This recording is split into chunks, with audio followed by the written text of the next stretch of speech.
bipartisanship is bad. And there's a few reasons for that. I want to get into a few of those.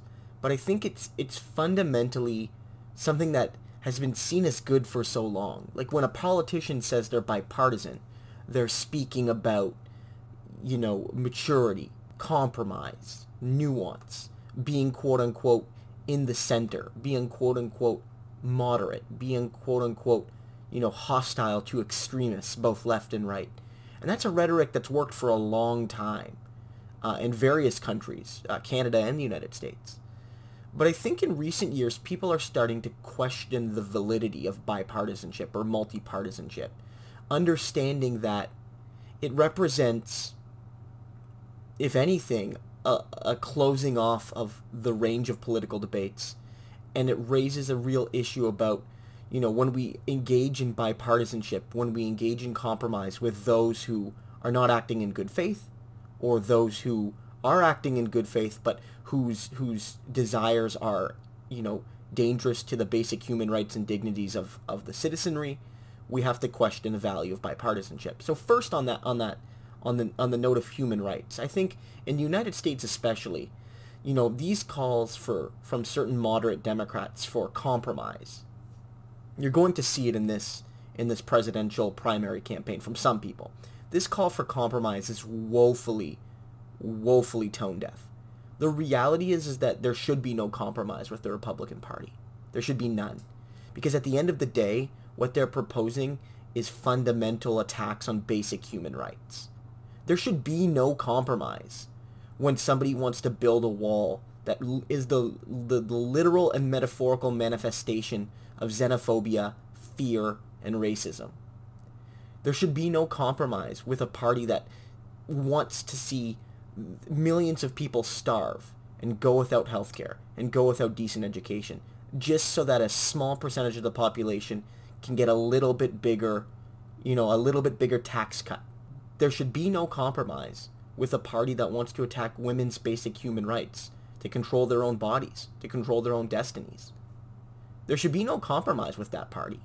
So if you hear Democrats, you hear primary voters attacking people like Bernie Sanders, maybe Elizabeth Warren, saying, well, they're not going to be able to reach across to the aisle to Republicans. That's a good thing, because you don't want to work with these monsters.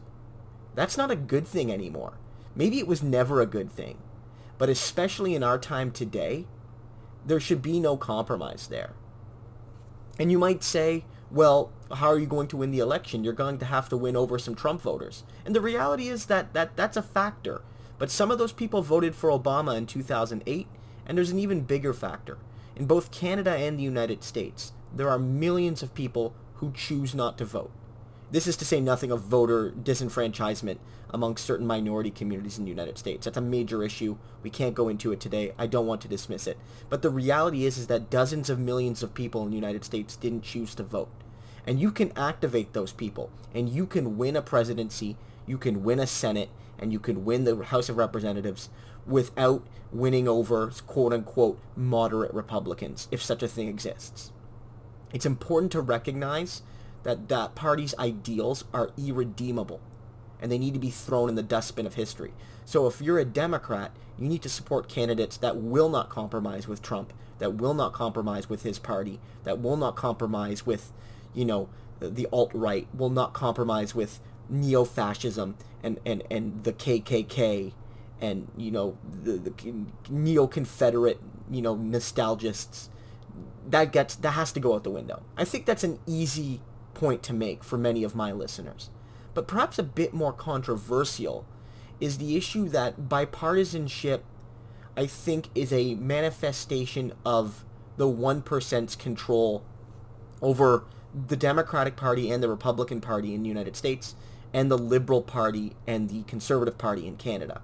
That both of those major parties being controlled by the elite has created the ability to, on at least many key issues, create a bipartisan consensus. And people will talk about that being good. They'll say, well, that's stable. It shows that we're more unified than divided as a country.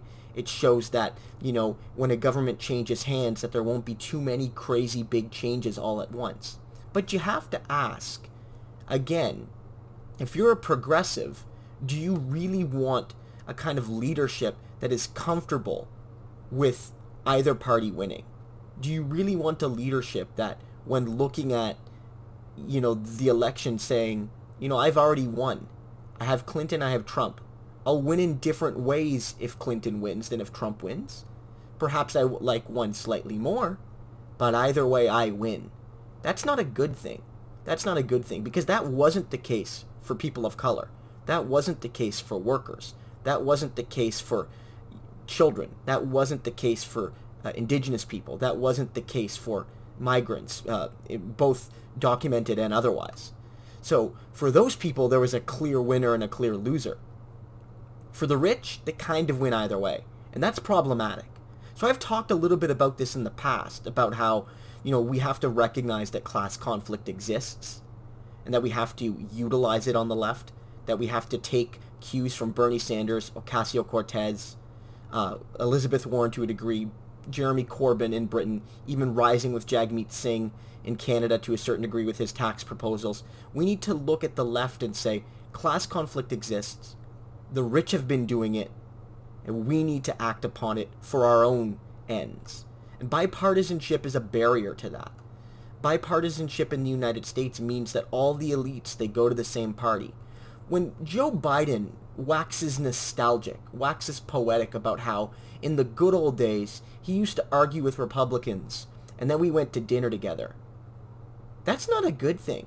That's a sign that it's a show, that it's a farce, that they're doing it up for the cameras and they're doing it up to rake in the donor money, but then they go to the same clubs, they hang out with the same people, their children intermarry, they go to the same universities, and fundamentally they have the same social, economic, cultural, and intellectual interests.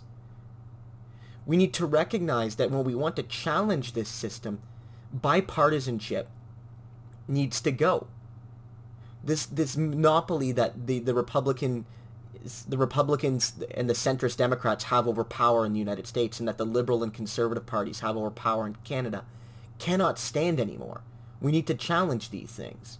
So my call to action in this video is really to employ progressives to challenge these assumptions that many of us have held for a long time.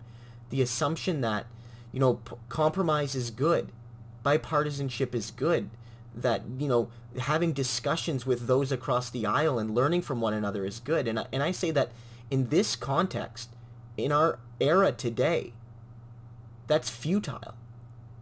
This is a battle. It's an intellectual and political and economic battle. And the right is playing to win. They're playing to win. And if they win, people will suffer. And the center is likewise playing to kind of keep the game as it is. They want the status quo. They don't want the changes needed.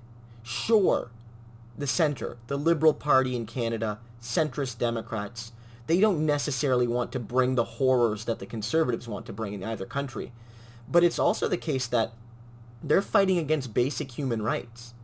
They don't want the average American, person to have guaranteed health care.